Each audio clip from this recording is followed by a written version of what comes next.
Debra Lafave could not afford to get caught. The middle school teacher had been having sex with a 14-year-old boy at her school. But rather than trying to keep her affair secret, she seemed to be flaunting it. And people were starting to suspect that something was wrong.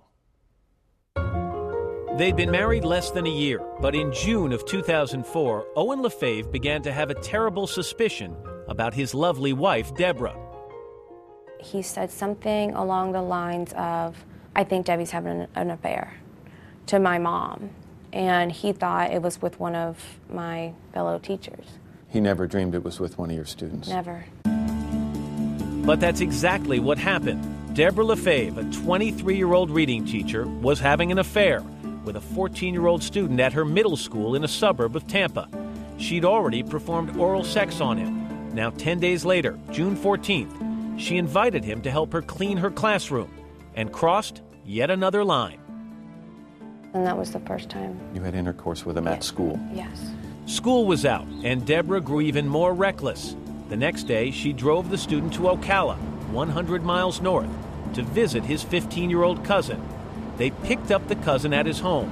Debra gave him the car keys. Then she climbed in back and had sex with the 14-year-old. You had sex with this student while his cousin drove the car. You know, even if he's not 14 and you're 23, even if he's not your student and you're a married woman, it's a pretty brazen thing to do. Were you scared? It didn't even bother me.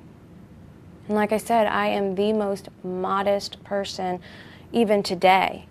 Like, if I'm in my bathing suit, I want a cover-up.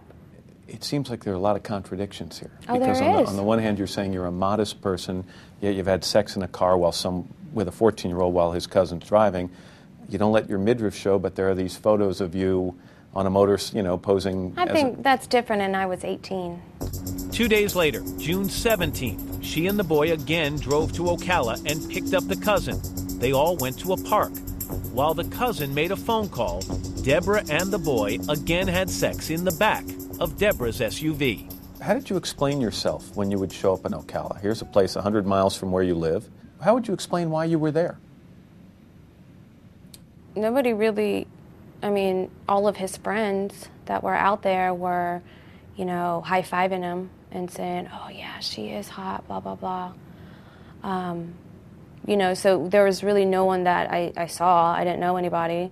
But those friends are going home and telling their friends, "Hey, this young man in question is being visited by his, in your word, hot teacher." You have to know this story is going to get around sooner or later. Well, like I said, that's a fog that I was in. The only way that I can describe that is I felt that I was a peer of theirs. After sex, she took the boys out for smoothies or shopping.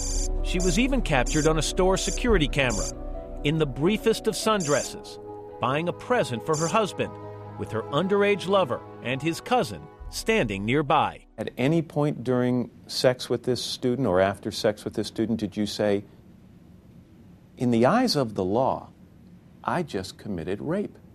No. I don't think no, I didn't say that. But very soon she'd be hearing it. Debra had been spotted by the mother of one of the cousin's friends. She in turn told the cousin's mom. The cousin's mom calls the student's mom and says, "This teacher, this beautiful teacher, is hanging out with your son." Mm-hmm. When did you find out that you'd been spotted up there and that these phone calls had occurred? That day. And what'd you do about it? Nothing. I met my husband at a bar, and we sang karaoke, and we had an awesome night. She also called the boy's mother to smooth things over. I was more thinking of it as being a young girl who just got caught with her boyfriend, and we shouldn't piss our parents off.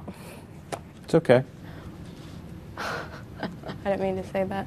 But Debra didn't know that the boy's mother had already confronted him. He'd told her about the sex. She'd called the police. Soon, detectives questioned the boy, confirmed his story, and had him call Debra while they listened in. You enjoyed yourself yesterday. I did. Did you? Yeah. So it's not over? Yeah, that's it. Why couldn't you have just said go? Not yet. That kind of sucked. You know, clearly, to me, that sounds very childish.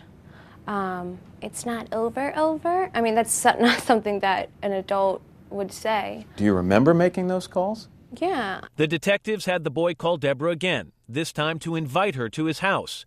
She made him promise his mom wasn't home. Positive. Yes. Promise? Yes. Pinky promise. Say pinky promise. Pinky All right. When Debra arrived at the appointed time on June 21st, 2004, the police were waiting. She claims that even then, she was still oblivious to the idea that she'd committed a crime.